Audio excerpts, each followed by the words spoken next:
Baik, saya akan menjelaskan mengenai berbagai instansi yang berwenang menjaga laut di Indonesia, antara lain. Yang pertama ada Kesatuan Penjagaan Laut dan Pantai (KPLP). Yang kedua ada TNI Angkatan Laut. Yang ketiga ada Polri, Direktorat Kepolisian Perairan. Yang keempat ada Kementerian Perhubungan, Dirjen Hubla. Kelima, Kementerian Kelautan dan Perikanan, Dirjen PSDKP. Keenam, ada Kementerian Keuangan, Dirjen Bea Cukai.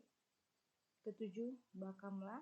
Kedelapan, Satuan Tugas Pemberantas Penangkapan Ikan secara Ilegal, Satgas 115. Saat ini KPLP memiliki kurang lebih 9.000 personil di seluruh Indonesia yang dilatih khusus dan memiliki fungsi penyidikan dan pengawasan. TNI Angkatan Laut, Polri, Direktorat Kepolisian Perairan, Kementerian Perhubungan, Dirjen Hubla, Kementerian Kelautan dan Perikanan, Dirjen PSDKP, Kementerian Keuangan, Dirjen Bea Cukai, dan Bakamla melaksanakan patroli terkait keamanan di laut secara sektoral sesuai dengan kewenangan yang dimiliki. Satgas 115 mengelola pemberantasan penangkapan ikan secara ilegal. 1. Kesatuan Penjaga Laut dan Pantai adalah bagian dari kekuatan bersenjata suatu negara yang bertugas melindungi perairan negara dari ancaman baik dari dalam maupun luar negeri. Mereka memiliki kewenangan yang diatur oleh hukum laut internasional dan hukum nasional. Di tingkat internasional, Konvensi Perserikatan Bangsa-Bangsa tentang Hukum Laut (UNCLOS) merupakan landasan utama yang mengatur kewenangan penjaga laut dan pantai.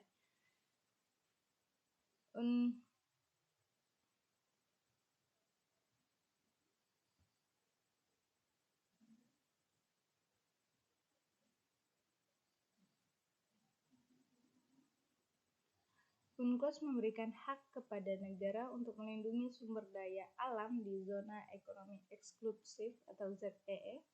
Mereka yang mencakup pengawasan terhadap kegiatan penangkapan ikan, pencemaran lingkungan, dan kegiatan lainnya yang melanggar hukum internasional. Di tingkat nasional, kewenangan penjaga laut dan pantai seringkali diatur oleh undang-undang atau peraturan negara yang bersangkutan. Mereka bertanggung jawab untuk mengawasi kegiatan di perairan nasional, menjaga keamanan perbatasan maritim, melawan kegiatan ilegal seperti penyelundupan narkoba dan manusia, serta memberikan bantuan keadaan darurat di laut. Aturan hukum yang mengatur kewenangan penjaga laut dan pantai meliputi berbagai aspek. Sebagai batasan wilayah operasi, wewenang untuk melakukan penangkapan, penahanan, atau penggeledahan kapal, serta prosedur yang harus diikuti dalam menangani pelanggaran hukum di laut. Hal ini bertujuan untuk memastikan bahwa kegiatan penjaga laut dan pantai dilakukan dengan mematuhi hukum dan menghormati hak asasi manusia. Kedua, yaitu Tentara Nasional Indonesia Angkatan Laut (TNI AL) adalah bagian dari TNI yang bertanggung jawab atas pertahanan laut dan keamanan laut Indonesia. TNI AL memiliki wewenang yang diatur oleh hukum nasional Indonesia, khususnya Undang-Undang Nomor 34 Tahun 2004 tentang TNI, serta peraturan perundang-undangan terkait lainnya. Berikut adalah beberapa poin penting mengenai wewenang TNI AL dan aturan hukum yang mengaturnya. Yang pertama, pertahanan laut. TNI AL bertanggung jawab atas pertahanan laut Indonesia, termasuk pengamanan perairan, pulau-pulau terluar, serta wilayah zona ekonomi eksklusif ZEE Indonesia. Kedua, kedaulatan dan keamanan maritim. TNI AL memiliki wewenang untuk melindungi kedaulatan laut dan keamanan maritim Indonesia dari ancaman baik dari dalam maupun luar negeri. 3. Penegakan hukum di laut. TNI AL dapat melakukan penegakan hukum di laut sesuai dengan undang-undang yang berlaku, seperti penindakan terhadap kegiatan ilegal di perairan Indonesia. 4. Pemberantasan terorisme dan kejahatan transnasional. TNI AL dapat berpartisipasi dalam upaya pemberantasan terorisme, penyelundupan narkoba, dan kejahatan transnasional lainnya di laut. 5. Bantuan kemanusiaan. TNI AL dapat memberikan bantuan kemanusiaan dalam keadaan darurat, seperti penyelamatan korban bencana alam di laut. Aturan hukum yang mengatur wewenang TNI AL meliputi Undang-Undang Nomor 34 Tahun 2004 tentang TNI, Undang-Undang Nomor 3 Tahun 2002 tentang Pertahanan Negara, serta peraturan perundang-undangan lain yang terkait dengan pertahanan dan keamanan laut Indonesia. Dalam melaksanakan tugasnya, TNI AL harus tetap mematuhi prinsip hukum internasional, hak asasi manusia, dan ketentuan-ketentuan lain yang berlaku. 3. Direktorat Kepolisian Perairan atau Ditpolair adalah bagian dari Kepolisian Republik Indonesia Polri yang memiliki tugas pokok melaksanakan kegiatan penegakan hukum di perairan Indonesia. Ditpolair memiliki wewenang yang diatur oleh Hukum Nasional Indonesia, khususnya Undang-Undang Nomor 2 Tahun 2002 tentang Kepolisian Negara Republik Indonesia.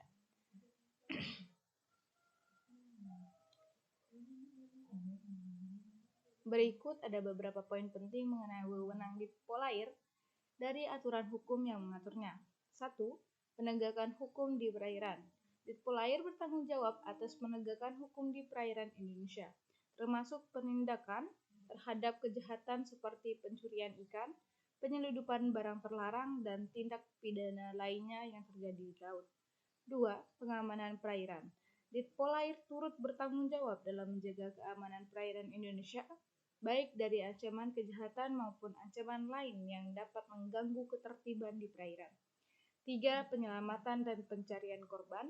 Ditpolair juga berperan dalam operasi penyelamatan dan pencarian korban kecelakaan di laut serta memberikan bantuan dalam keadaan darurat di perairan.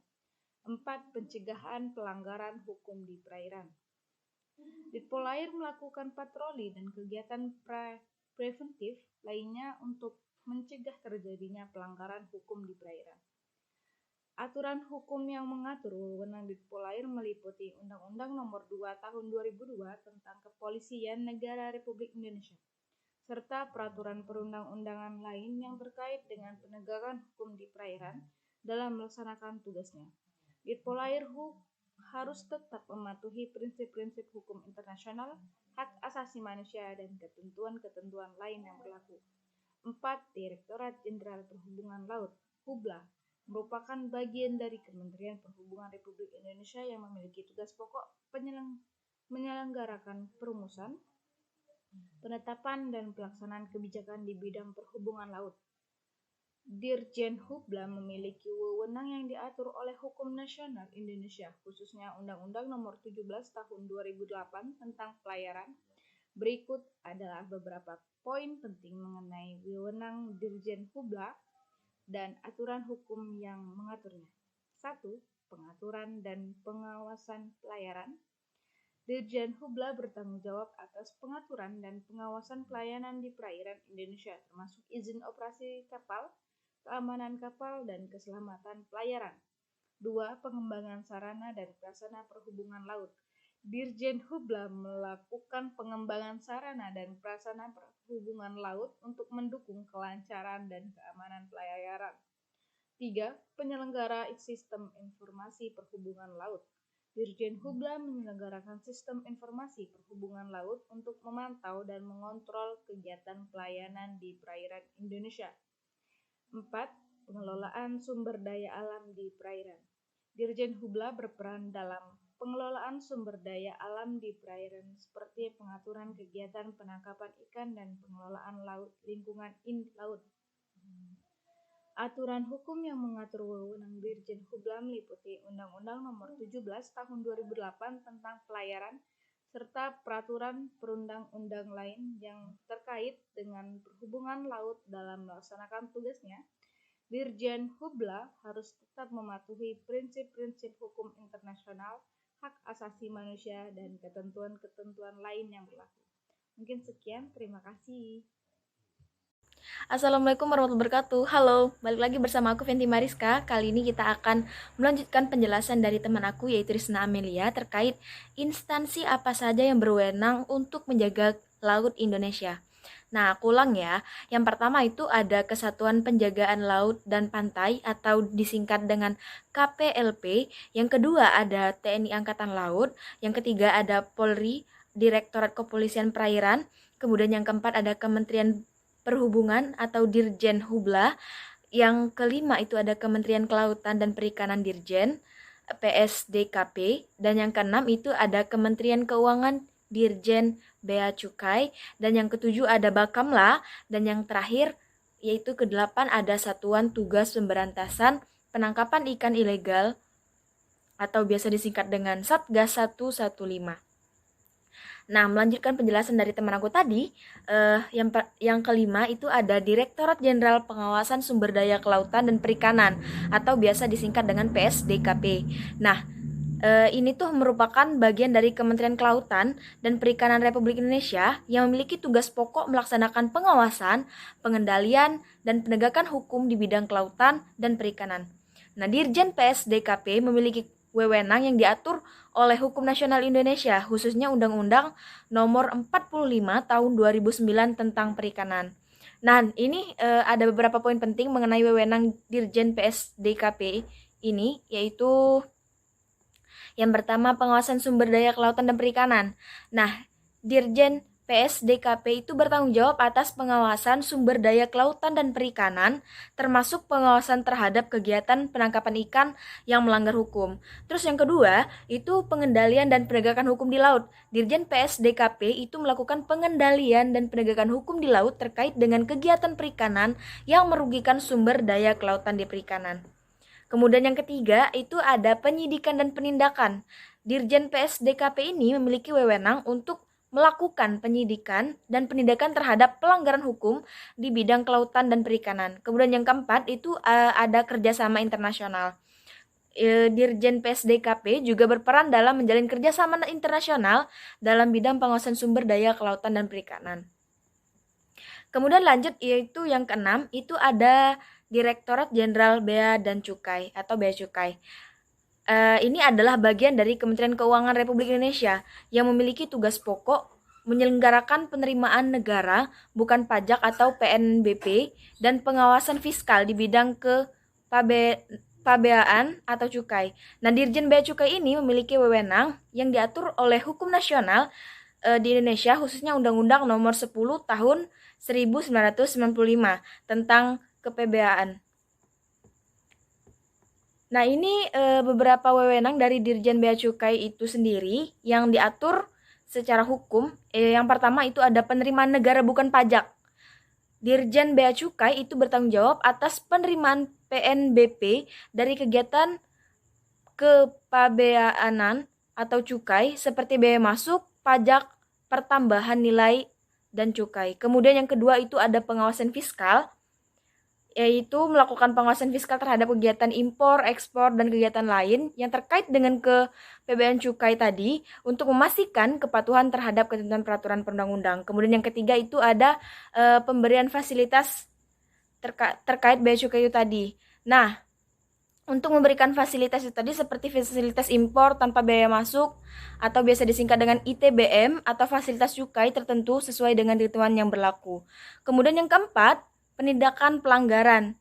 Nah, sama seperti dengan yang sebelumnya itu mereka melakukan penindakan pelanggaran. Namun di sini lingkupnya lebih pada sanksi administratif dan pidana. Kemudian yang ketujuh itu ada Bakamla atau biasa disebut dengan Badan Keamanan Laut Republik Indonesia.